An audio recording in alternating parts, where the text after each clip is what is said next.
Madaling araw ng November 5, 2023, isang sako ang natagpuan sa isang ilog sa Barangay Jose, Pili, Camarines Sur.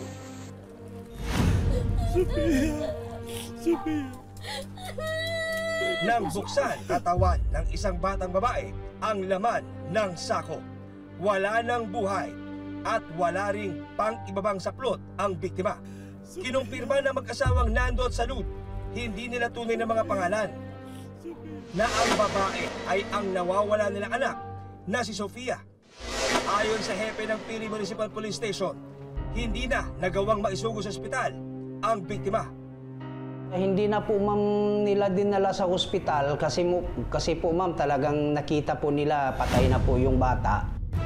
Dahil walang pang-ibabang saplot ng natagpuan, paniwala ng mga pulis, hinalay ang biktima.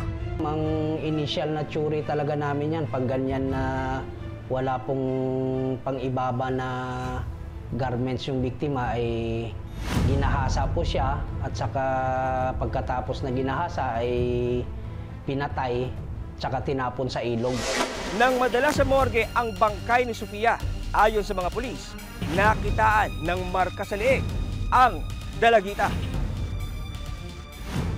Medyo mamula-mula lang po ma'am yung leeg ng biktima at saka yun nga po ang pinakaunang makikita doon, yung tumutulo po yung dugo sa kanyang ilong. Sa inilabas na resulta ng medical legal report ng Camarines Sur Provincial Forensic Unit ng PNP, asphyxia by manual strangulation o pagkakasakal ang naging dahilan ng pagkamatay ni Sofia.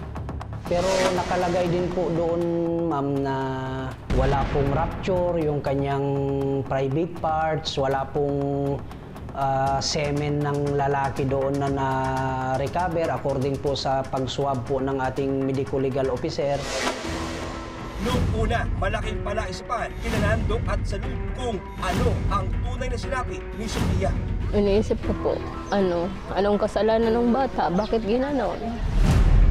Hindi nagtagal, isang anggulo ng closed-circuit television o CCTV video ang napasa kamay ng mga pulis.